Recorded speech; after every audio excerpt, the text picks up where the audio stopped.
ભોજન કક્ષમાં બિરાજી સ્વામીશ્રીએ સંતોને ભોજન દર્શનનો લાભ આપ્યો. પુનઃ અવસર આવ્યો કોઠારી બાપાના ગુણો ગાવાનો. સંતોના મુખે ગવાયેલા તે ગુણો આપણે સાંભળીએ. કોઠારી બાપાની આહનિકની દ્રઢતા અજોડ. 5 આરતી ભરે. એકવાર તેઓનું બીપી વધી ગયું, તો પણ સંધ્યા આરતીનો સમય થતા દિવાલનો ટેકો લઈને ચાલતા ચાલતા જવા લાગ્યા. સેવકે જોયું, વિનંતી કરીને આરામ કરાવ્યો. આ બીપીને લીધે જ ડોક્ટરો તથા બધાની વિનંતી હોય કે દંડવત ન કરો તો સારું, પણ એમાં પણ એમની જબરજસ્ત દ્રઢતા. બપોરે સુવાનું ગમે તેટલા વાગે થાય, પણ 3:40 વાગે ઉઠી જ જાય અને નીલકંઠ વર્ણીમાં અભિષેક પ્રદક્ષિણા કરી માનસીમાં પહોંચી જ જાય. નિયમ ધર્મમાં તો કડે ધડે. એકવાર જાહેરાત થાય એટલે પૂરું. એ જીવનમાં અવિભાજ્ય અંગ તરીકે વણાઈ જ જાય. જમવામાં તેમણે ક્યારેય સામેથી કાંઈ માગ્યું નથી કે આ લાવો તે લાવો. સેવક સંત જે આપે તે જમી લે. સ્વાદને જાણે કચડી નાખ્યો છે. એકવાર ભરૂચમાં સ્વામી બાપાની હાજરીમાં ઉપવાસની વાત નીકળી. સંતોએ વિનંતી કરી કે હવે કોઠારી બાપા ઉપવાસ ઓછા કરે તો સારું. તો કોઠારી બાપા 2 હાથ જોડીને કહ્યું, બાપા 5 ઉપવાસ કરું છું અને આપ કહેતા હો તો 7 કરું.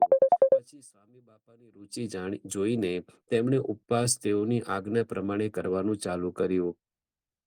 પહેલાની રીત પ્રમાણે માટીવાળા કપડાં પહેરવાની તેમની રુચિ ખરી, પણ સ્વામી બાપાએ આજ્ઞા કરી તો ધડ દઈને મૂકી દીધું. સંતો સરસ મનન આપતા કહે, જો રાજીપાનો વિચાર હોય તો જ આ થાય, બાકી દ્રઢતામાં જડતા થઈ જાય. તેઓ લિફ્ટનો જરૂર પૂરતો જ અને બને તેટલો ઓછો ઉપયોગ કરે. પૂછ્યું, કેમ? તો તેઓ કહે, એટલું ઋણ આપણી પર ઓછું ચડે ને. હંમેશા ગુણોની જ વાત કરે. મહિમા સિવાય તેમની પાસે બીજી કોઈ વાતને અવકાશ જ ન હોય. આટલું આદર્શ જીવન જીવતા હોવા છતાં અંતર્દૃષ્ટિ પણ એટલી કરે.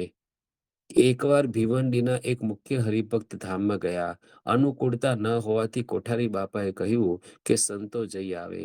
સંધ્યા આરતી બાદ કથામાં બ્રહ્મોપનિષદનો પ્રમુખ સરિતા લેખ વંચાયો, જેમાં સ્વામી બાપાએ બીમાર હરિભક્તોની સંભાળ લીધી હોય. કોઈ ધામમાં ગયા હોય અને સ્વામી બાપા ખાસ ગયા હોય, દાખલા તરીકે મણિભાઈ સલાડવાળાને ત્યાં, એ બધા પ્રસંગો વંચાયા. જેવી કથા પૂરી થઈ અને કોઠારી બાપા કહે, હું ભિવંડી જાઉં છું. સંતોએ કહ્યું, સ્વામી સંતો જવાના જ છે. કોઠારી બાપા કહે, ના, હું જાઉં છું. પછી જેને જવું હોય તે પણ જાય. ભિવંડી અહીંથી 55 કિલોમીટર થાય, પણ બધો જ ભીડો સહન કરીને તેઓ ત્યાં ગયા. હરિભક્તોને કેટલું સાચવે. એકવાર એક કિશોરે મંદિરમાં ચોરી કરી. ઘરે ગયો. ઘરે બધા સત્સંગની દ્રઢતાવાળા. તેના બહેને તેને પાછો મોકલ્યો. તેને આવીને કોઠારી બાપાને વસ્તુ આપી દીધી. બધા તેની ખૂબ શોધ કરતા હતા. કોઠારી બાપાએ કહ્યું, આ વસ્તુ આવી ગઈ છે. આપણે પૂછ્યું કે તેનું નામ શું? કહે, પણ તો કોઠારી બાપા શાના? તેમણે ના જ કહ્યું. આપણે વિનંતી કરી કે અમે તેને કંઈ કરીશું નહીં, પણ ભવિષ્યમાં જાણપણું રહે અને તેને સમજાવાય પણ ખરો તે માટે કહો. પણ કોઠારી બાપાએ મચક આપી નહીં અને હજુ સુધી તેનું નામ કોઈને કહ્યું નથી. અન્નકૂટના દિવસે બપોરે 2 વાગ્યા સુધી હરિભક્તોને મળે, પછી જમવા બેસે. જમીને પાછા હરિભક્તોને મળવા બેસી જાય. અંધેરી ઈષ્ટના એક હરિભક્ત છે, અશ્વિનભાઈ કલસરિયા. પરિસ્થિતિ સામાન્ય. તેમણે કોઠારી બાપાના આશીર્વાદ લઈને ટિફિન બનાવી ગ્રાહકને પહોંચાડવાનો ધંધો ચાલુ કર્યો. તો કોઠારી બાપા તેમને કહે, તમારું પેમ્ફલેટ મને આપજો. પૂછ્યું, કેમ? તો કોઠારી બાપા કહે, મને મળવા જે કોઈ આવે તેને હું આપીશ. આમ હરિભક્તો પ્રત્યે તેમને હૃદયથી પ્રેમ. જેવો કોઠારી બાપાને હરિભક્તો માટે પ્રેમ અને લાગણી, તેવા જ હરિભક્તોને કોઠારી બાપા માટે પ્રેમ, આદર અને મહિમા. તેઓ મંદિરમાં હોય ત્યારે મંદિરમાં હરિભક્તોની લાઈન લાગે, રાજભોગ આરતી અને બપોરની માનસીમાં પણ. અને તેઓ જ્યારે ન હોય ત્યારે હરિભક્તોને શોધવા પડે. જેવો હરિભક્તો પ્રત્યે તેવો જ સંતો પ્રત્યે પણ પ્રેમ. દરરોજ સવારે એક સંતને એક સંતને પગે લાગવા જાય, મહિમાથી વ્યવસ્થિત પગે લાગે. હરિનયનદાસ સ્વામી પોતાનો અનુભવ જણાવતા કહે, હું જ્યારે અહીં આવ્યો ત્યારે સૌથી નાનો હતો. કોઠારી બાપાને મળવા ગયો અને મેં મારી મુશ્કેલી જણાવી કે મારાથી સવારે ઉઠાતું નથી, માટે મને એલાર્મ આપો. તો કોઠારી બાપાએ તેમનો એક જૂનો પુરાણો ડબ્બો કાઢ્યો, જેની અંદર તેમના કામમાં આવે તેવા જ એલાર્મ હતા. મેં હસીને કહ્યું, સ્વામી, આ એલાર્મ રહેવા દો, પણ આપ મને જગાડજો. ત્યારથી લઈને આ દિવસ સુધી તેઓ મને રોજ જગાડે છે. 17 વર્ષ થયા, પણ આ ક્રમ તૂટ્યો નથી. તેઓને બધા માટે સરખો ભાવ, કોઈને પક્ષપાત ન લાગે. એમણે કહ્યું હોય અને છતાં ન કર્યું હોય તોય પણ તે વ્યક્તિ પ્રત્યે તેઓને એટલો જ ભાવ, એટલો જ પ્રેમ.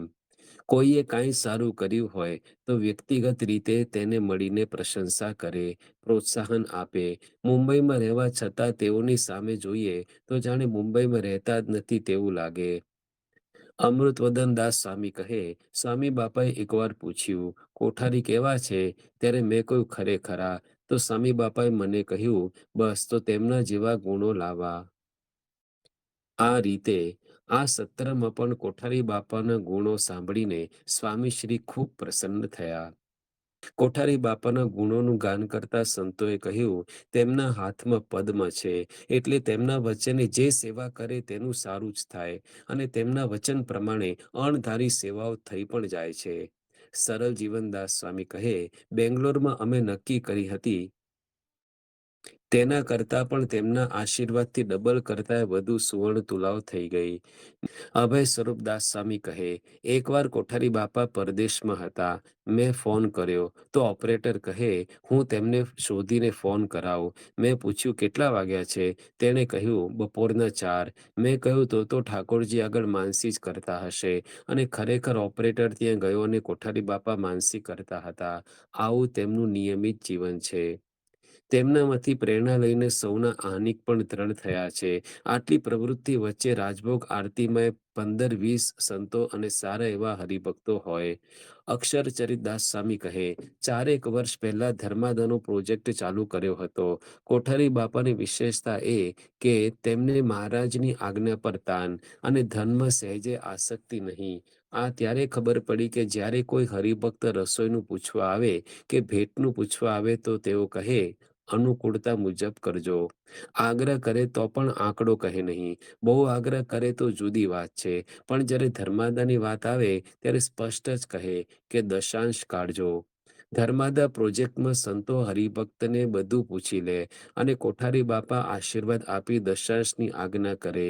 એકવાર હું બધું પૂછતો હતો, આવક કેટલી, ખર્ચો કેટલો, તે હરિભક્ત ગયા પછી કોઠારી બાપા મને હળવેથી ટકોર કરતા કહે, મહારાજે આવકનો દશાંશ ભાગ કાઢવાની આજ્ઞા કરી છે, તેમાં ખર્ચાની વાત નથી, એટલે આપણે આવક પૂછીને તે પ્રમાણે આગળ વધવું. આજ્ઞાની કેટલી સૂક્ષ્મમાં સૂક્ષ્મ વાત તેઓ પકડે છે. આજ્ઞાની વાત નીકળતા અભય સ્વરૂપદાસ સ્વામી કહે, 2006ના વર્ષ સુધી તેઓ એટલે કોઠારી બાપા ઠંડા પાણીએ જ નહાતા, પણ બાપાએ આજ્ઞા કરી કે ગરમ પાણી મિક્સ કરવું તો આજ્ઞા પાડવા સહેજ મિક્સ કરે. આજ્ઞા પણ પાડી અને નિયમ પણ સાચવ્યો. પ્રણવ તીર્થદાસ સ્વામી કહે, કોઠારી બાપા એકદમ પ્રામાણિક. તેઓ કહે, હું પ્રાર્થના કરીશ, માળા કરીશ તો કરે જ. સંતોએ એવા પ્રસંગો યાદ કર્યા. ફોનમાં પણ એવું, કોઈનો મિસ કોલ આવ્યો હોય તો અવશ્ય સામે તેને ફોન કરે જ. આપણે આપણી માનસિકતા કેવી હોય કે તેને કામ છે તો કરશે, જ્યારે આપણી માનસિકતા કેવી હોય કે તેને કામ છે તો કરશે. બધાને કોઠારી બાપા માનથી બોલાવે, સંતોના નામ આખા બોલે.